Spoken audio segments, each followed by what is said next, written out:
This is an analysis from Alpha Business Media.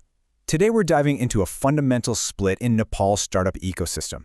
On one side, you have the well-intentioned grant mentality. On the other, the disciplined venture capital model. It's really a clash of two different worlds, and is shaping the country's entire economic future. And this quote just perfectly captures the core difference. Picture two entrepreneurs pitching in Kathmandu. One is weaving a beautiful story of social impact for a donor agency. The other is presenting a cold, hard financial model to an investment fund. You see, these two pitches, they aren't just presentations. They represent the two very different paths available to founders in Nepal today.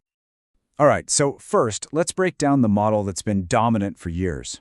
It's a system where funding from donor agencies, which is of course well-intentioned, can accidentally create a really dangerous cycle of dependency for new businesses. So here's the fundamental problem with relying too heavily on grant funding. It rewards compliance more than it rewards commercial success. And this leads to the creation of what we call zombie startups. These are companies that are technically alive, shuffling along, but they have no real growth, no innovation, and absolutely no ability to stand on their own 2 feet. This slide really lays out the trap perfectly. A startup gets donor money, great, but then its focus shifts to hitting social metrics, things like the number of people trained or households reached. The problem is, when that grant cycle inevitably ends, the business, which was never really built on solid market principles, just stagnates. It hits a wall. And that brings us to the absolute core of the issue. The incentives are completely misaligned.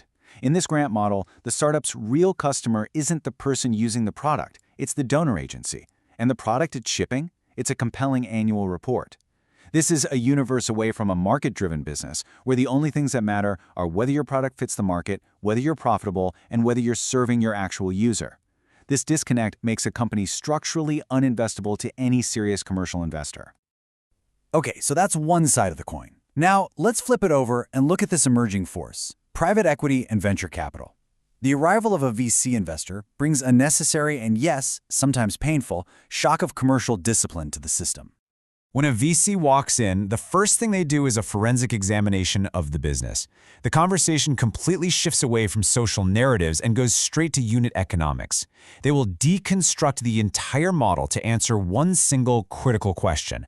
For every customer you bring in, are you making money or are you losing it? And that leads us to this, the golden ratio of any venture-backed business. The lifetime value of your customer, that's the total profit you'll ever make from them, has to be at least 3 times the cost of acquiring them in the first place. In the VC world, this is not a suggestion. It's basically a non-negotiable law of physics for building a business that can scale. You can imagine how this focus on return on investment forces a massive mindset shift. Suddenly, success isn't measured by how many beneficiaries you've reached, it's measured by exponential 10x or even 100x growth. The thinking expands from localized impact to conquering a regional or maybe even a global market.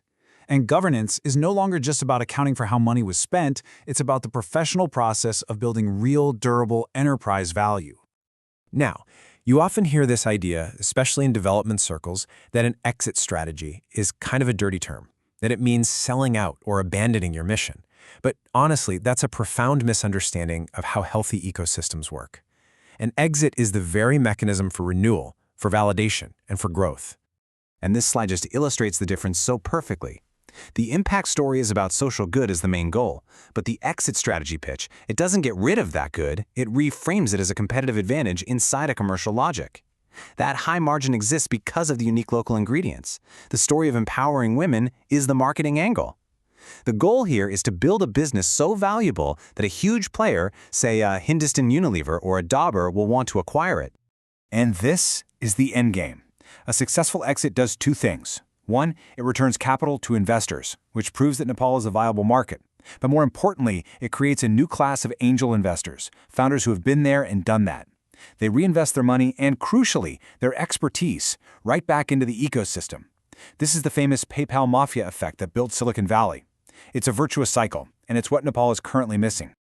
So what we have now is this collision of 2 ideologies, the grant-focused past and the VC-driven future. And it places Nepal's startup ecosystem at a really critical turning point. The choice really is between 2 very different futures. Scenario 1 is just more of the same, where free money from donors keeps creating these zombie startups and our best talent leaves for Singapore or the US to find real growth capital. Scenario 2 is where VC discipline helps the market mature, forging a professionalized ecosystem that builds real, scalable businesses. It's a choice between celebrating activity versus celebrating actual value creation. And here's the hard truth. Market-validated success speaks much, much louder than any number of conferences or reports. One significant, successful exit sends a powerful signal to the global investment community.